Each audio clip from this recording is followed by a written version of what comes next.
By definition, wars represent an interruption of the natural order of things. But World War II was unique in terms of the scale of its devastation, the global radius of its destruction, the level of civilian suffering, and the brutal degree to which military might pursued ideological vision.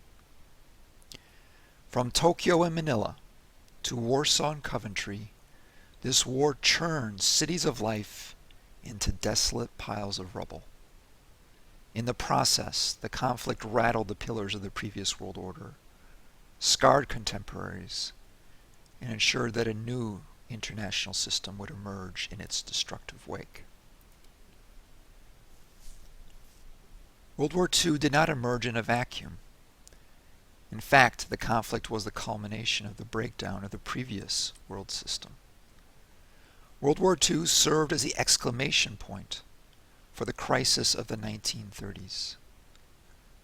The preceding world order collapsed from unsteady foundations.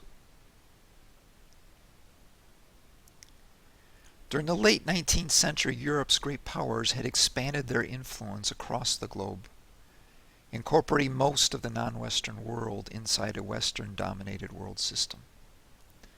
European conquest had dramatically restructured local life, while continued economic exploitation had stimulated a rising tide of resentment, as colonial nationalists demanded reform and freedom. The most prevalent ideology during the early 20th century was social Darwinism. Statesmen of all stripes and nationalities applied Darwin's theory of evolution to international relations. According to this view, states were the culmination of the national character. The world was a hostile jungle, and weaker races were slated for extinction.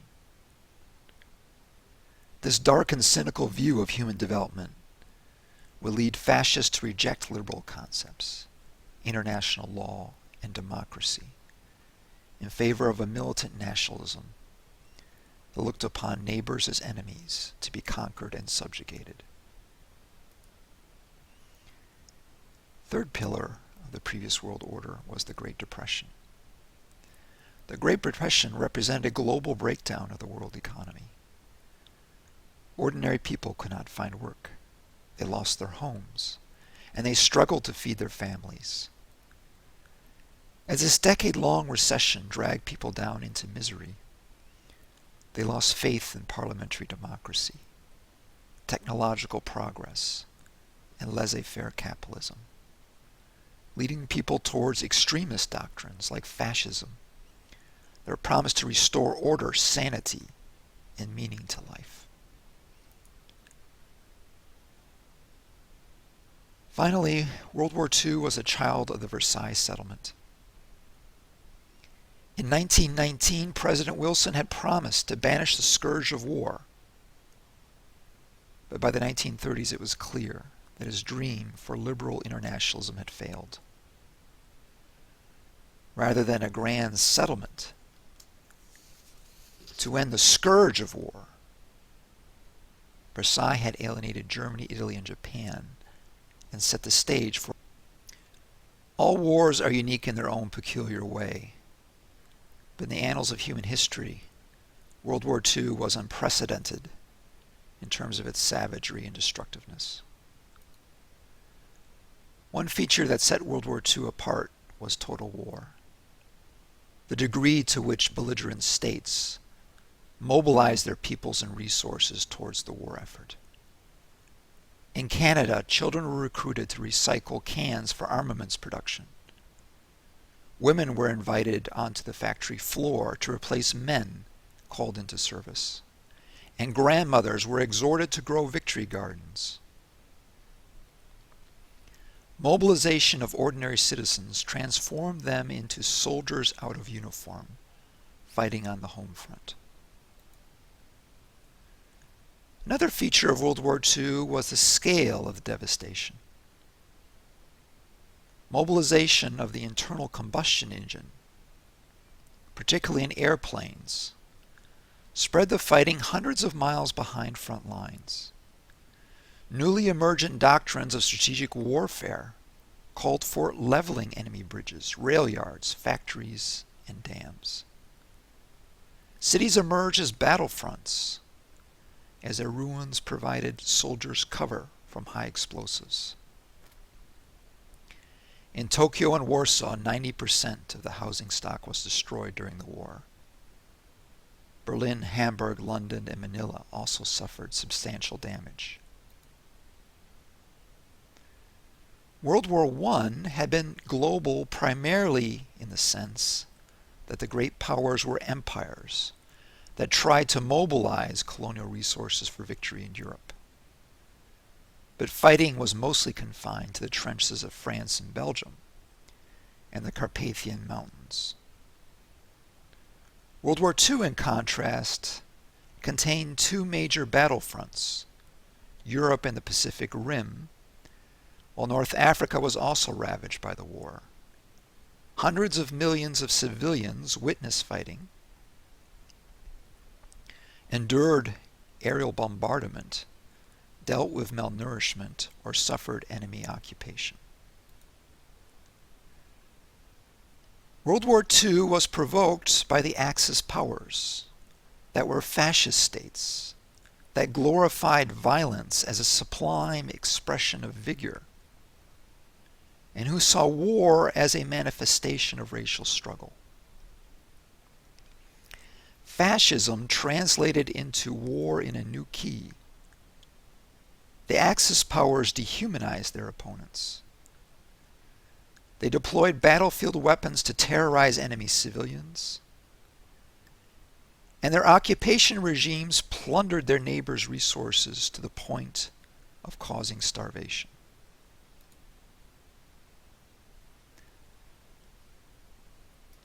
Finally, the feature that most sets World War II apart was the idea and index of civilian suffering. World War I was an infantryman's war, and the most typical casualty was a young man in the trenches. But during World War II, civilians were not spared combat. Cities were transformed into battlefields. Aerial bombardment targeted homes and infrastructure, and occupied peoples were targeted for persecution, subjugation, even extermination. As a result,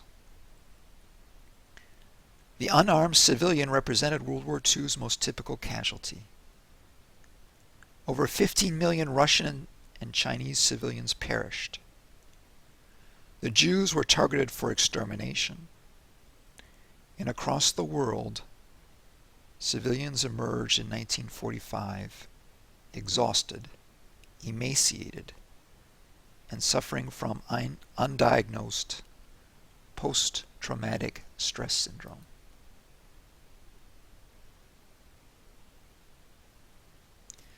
Contemporary Canadians often remember World War II as a good war. To understand how this conflict scarred contemporaries, we can chronicle some of its most brutal atrocities.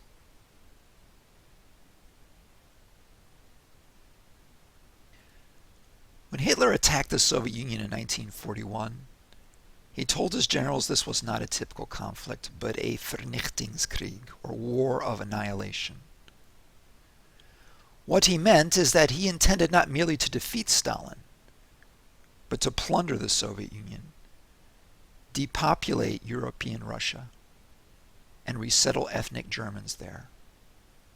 Annihilation War represented the culmination of the fascist reformulation of social Darwinism and dramatically expanded the scope of war by removing traditional restraints on targeting unarmed civilians. In this way, atrocity was implicit in the fascist philosophy of war and ensured a dramatic increase in the level of civilian suffering. The most infamous atrocity of World War II was the Holocaust, where the Nazis created an elaborate machinery to exterminate the Jews as a race.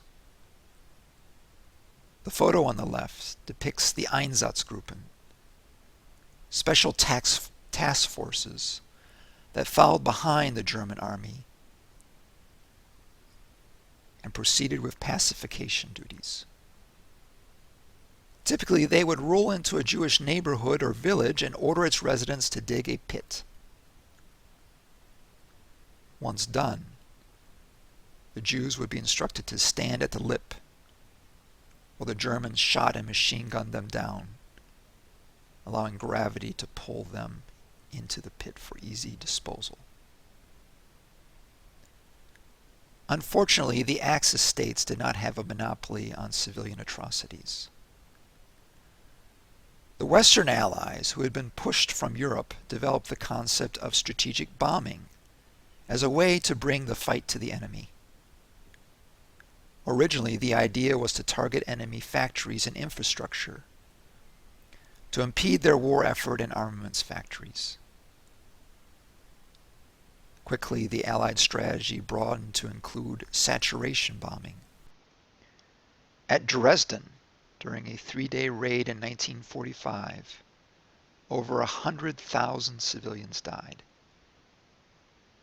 Many died in bomb shelters, as the fires raged so furiously and hot that it quite literally sucked oxygen from their lungs. The Allies used incendiary bombs that contained white phosphorus. This could leach through the concrete into air raid shelters. If it landed on your hand, you couldn't douse it with water. You had to take care that when it burnt through your skin, it didn't seep onto your foot.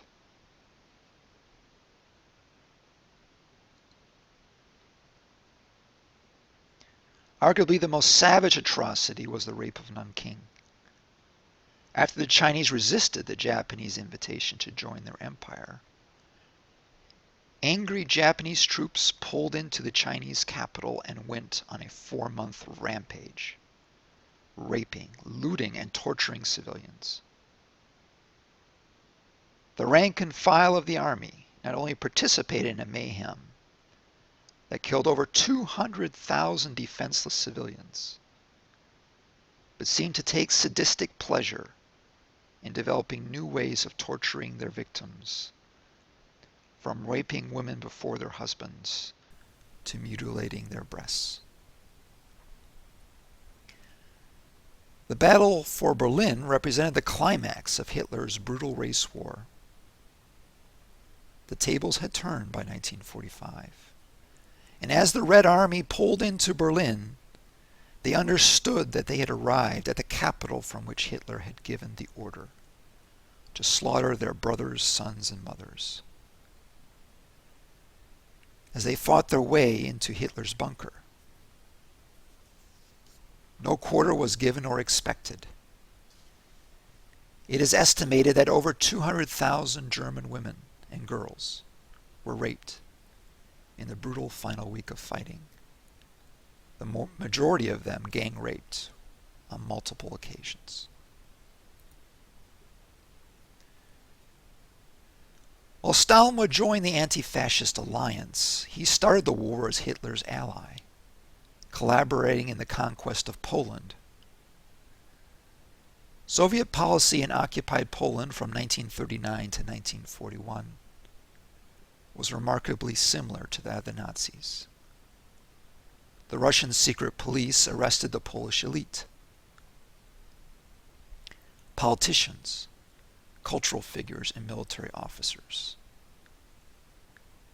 And in the Katyn forest executed nearly 20,000 of them, throwing their body into improvised pits with the idea that decapitating the Polish intelligentsia would make the population as a whole more docile.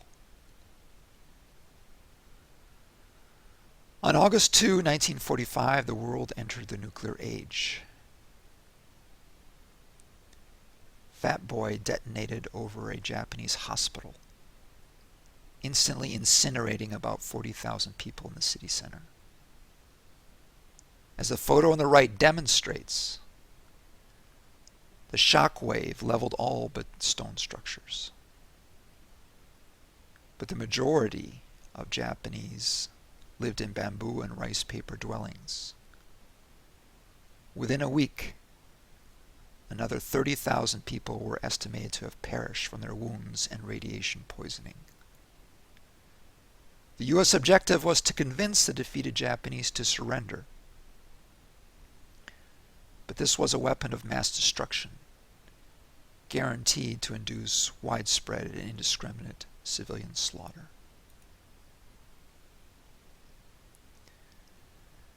By surveying World War II's various atrocities, we get a better sense of how this war left its dark imprint upon civilians across the world. First of all, World War II represented war in a new key.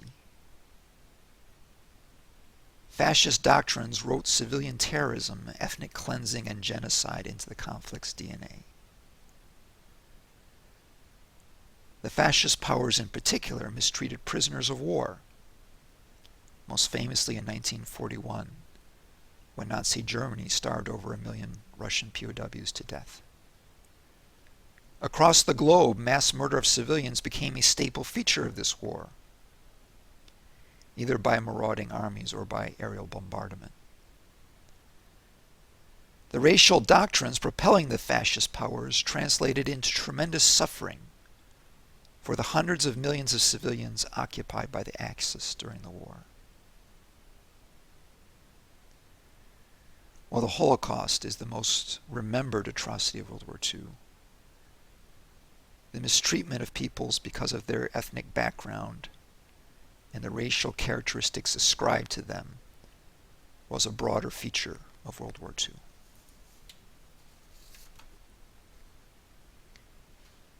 Another feature driving civilian suffering was total war mobilization. Canadians were mostly insulated from direct contact in the war, but life was hardly a picnic inside belligerent states that were fortunate to escape enemy occupation. Many people were left homeless by the war. New strategic doctrines resulted in massive disruption of civilian life, as rail yards, power plants, bridges, and dams were targeted and leveled. Retooling of national resources for the war effort resulted in rationing and consumer shortages for sugar, coffee, and chocolate. Canadians were relatively fortunate in comparison to the millions that literally starved to death in Bengal and Vietnam. Living under fascist occupation was miserable, but even in the non-Western states, civil rights were suspended. Britain was fighting for its survival, and for soldiers fighting on the home front, this meant long hours of work for miserable wages. Throughout the world, civilian life was disrupted. For example, women had to assume new roles by replacing men in factories after they were called away for service. Arguably, the most defining aspect of World War II was the occupation experience. This included millions of prisoners of war, subjected to often harsh enemy rules and brutal summary justice. It included people occupied by the fascist states who had their resources requisitioned. Throughout the world, survivors emerged emaciated and hungry as farms lay abandoned, while ruined infrastructure disrupted traditional food distribution networks. Not only soldiers, but civilians emerged from the war scarred for life, suffering from nightmares and undiagnosed post-traumatic stress syndrome that they often treated with heavy doses of alcohol. Finally, the emaciated victims that emerged from German and Japanese camps. They might breathe a sigh of relief, but many, like Otto Frank, would soon come to the harrowing realization that their entire extended family had perished. Such examples illustrate the most extreme case of a typical post-war reality. It would not be easy to put the war behind, start life over again, or support the ideas that might have seemed reasonable before the conflict broke out. World War II had raged across the global stage. It had pushed ordinary people beyond normal limits, it had laid cities to ruin, and it left permanent scars on the souls of survivors. For more destructive sequel conflict.